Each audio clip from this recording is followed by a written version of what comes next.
now. What we did learn yesterday was that we understood that Russian military massed in the Chernobyl exclusion zone before crossing into Ukraine yesterday. This is leading to a lot of concern as to why that is happening. Ukrainian officials say they have the Russian military seized control of that plant. The presidential advisor is saying the totally pointless attack yesterday amounted to one of the most serious threats in Europe today. Well, let's speak live to Dr. Anna Bassi, who's the CEO of Kromek, that maps radioactivity in Chernobyl. Good afternoon to you. Good afternoon. Were you worried or concerned when you learnt that the Russians have taken over that site? That is a site with a lot of radioactive material, although very carefully managed and confined. But there are many, many square kilometers of very high radioactive surroundings, which is called the exclusion zone and the red forest. These areas have been very mapped in a lot of details with our detectors, with our partners. And as we have seen, there are reports now and reports of higher radiation than expected are being reported. That is probably because of movement of people and movement of vehicles through there, because majority of the radioactivity is around about 5 centimeters underneath the soil. But we shouldn't forget that there is a huge amount of radioactivity at the reactor still, which needs very careful management on a daily basis. And the risk is that in this chaotic situation, that is not getting managed.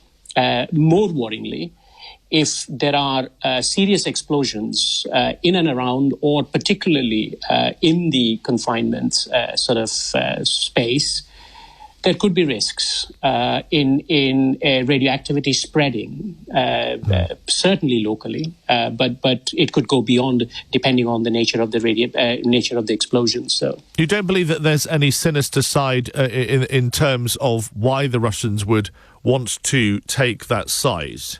They couldn't do much. They couldn't exactly do much, could they? Look, I mean, radiation, there are many radiation sources in Ukraine as a country. And of course, we talk about, nuclear sort of bombs, but ultimately, radiation can be used in devices which are called nuclear dirty bombs. So an amount of radioactive material, which there is plenty in that area, in hands of bad actor could cause enormous damage to cities and urban areas. And you don't need a lot. Right. So I think our surveillance systems, our detection capability needs to be ramped up all through Europe, because radioactivity in hands of bad actors is not a good thing. I mean, the plant's 3 other reactors were shut down in 2000, were decommissioned as well. We know that radiation levels in the area have still remained higher than normal from the 1986 leak, but the site's been a tourist attraction, hasn't it? Yes, but it has been a tourist attraction under very carefully managed circumstances. So you can only visit there for a limited amount of time under very strong supervision, and because there is still tons of very highly radioactive material which is confined within an airtight concrete envelope, which was constructed in 2016 through a joint European effort. Having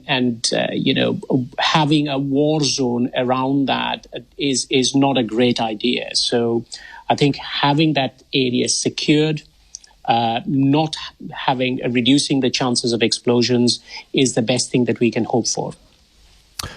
What about the detail that you just touched on, in fact, a short time ago, the nuclear side of things? Ukraine is Europe's second biggest generator of nuclear power after France. I mean, are the other sites being protected, or do we not know?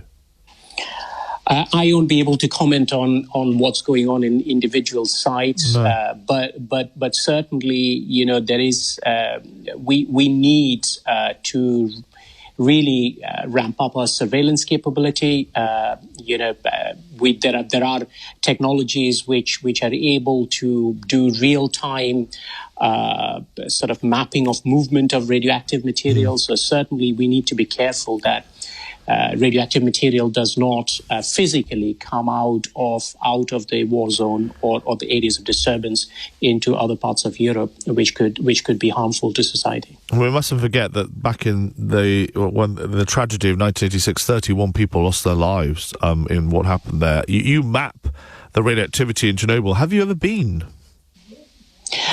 Many of our colleagues have been, and so we work very closely with a consortium led by Bristol University, and so yes, there is very detailed knowledge about hotspots. There is very detailed knowledge about where to go, when not to go, but again, as I stressed, that it needs to be very carefully managed, and being within now a conflict zone puts a massive amount of risk into it. Thank you very much indeed for sharing your time with us this afternoon on LBC News.